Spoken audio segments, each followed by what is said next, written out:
Hi, this is Stephanie Lotbin of Tellybean Knits, and today I'm going to show you how to work rows 1 and 2 of Clue 1 of the Merrymaking cowl. I currently have the right side of my work facing me, and I am ready to begin row 1. I'll be using color 1 for row 1 and row 2. I'm going to start with my working yarn at the front of my work. I'm going to slip the first stitch purlwise. Then I'll bring the yarn between my needles to the back of my work and then work a yarn over. Next, I'll knit 2 stitches, slip a stitch marker, work a yarn over, knit 2 stitches, work a make one right, slip my next stitch marker, knit my central stitch, slip the next stitch marker, work a make one left, knit 2, work a yarn over, slip my final stitch marker, knit 2, and knit 2 together. Let me show you what that looks like at the end of row 1.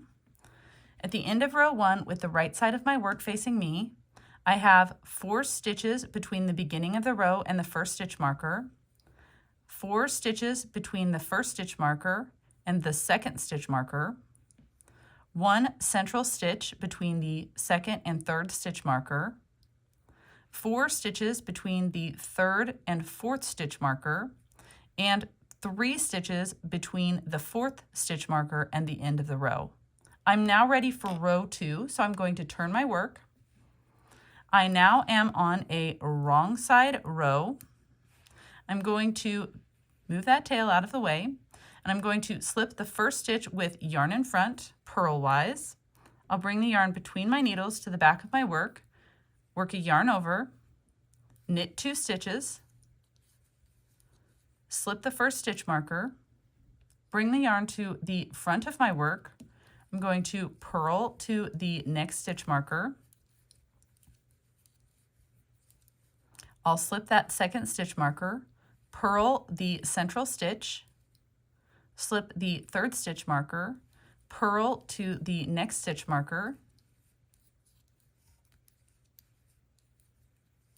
slip the final stitch marker, bring my yarn to the back of my work, and then knit 2 and knit 2 together.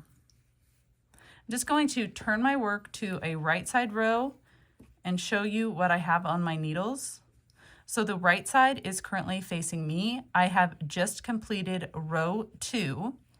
I have 3 stitches between the beginning of the row and the first stitch marker, 4 stitches between the first and second stitch marker, 1 central stitch between the second and third stitch markers, 4 stitches between the third and fourth stitch markers, and finally 4 stitches between the final stitch marker and the end of the row. And I am now ready to move on to row 3. Thank you so much for watching.